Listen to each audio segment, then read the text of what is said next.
Саламатсыздар, қазақ елі.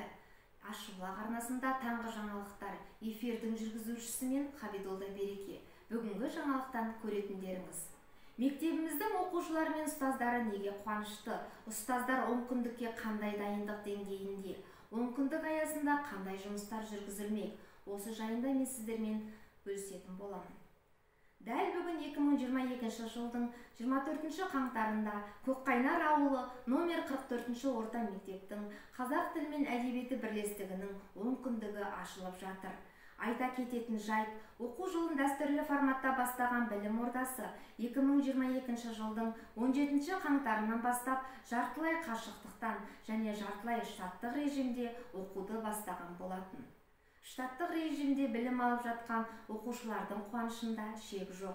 Бүгінде мектеп ордасында қонақта болып қайтқан әріптесімнің айтуы бойынша, оқушылардың білімге деген құштарлықтарын өте жоғарғы деңгейде екендігін айтып өтті.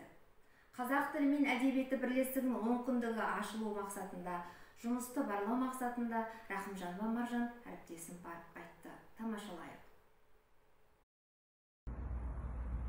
Сәлеметсіздер ме? Алматы облысы Іле ауданы Көкқайнар ауылы нөмірі 44-ші орта мектептің қазақ тілі мен әдебиеті пән бірлестігінің тіл ғұмыры, ұлт ғұмыры тақырыбы аясында өтетін онкүндігін естіп, осында ат басын бұрған едік. Ендеше сол сәттің куәсі бірге болайық.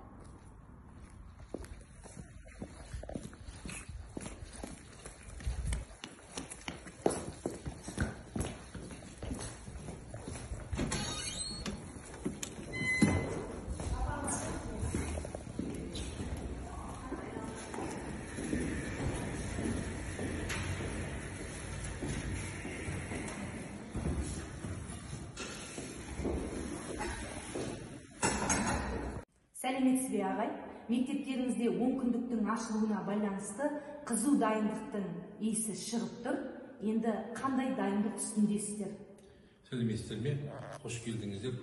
Мектебімізде 24 қаңтар мен 4 ақпан аралығында өтетін қазақ тілі мен әдебиет пәнінің бірлестігінің онкүндігі өтпекші, тіл ғұмыры, ұлт ғұмыры тақырыбында.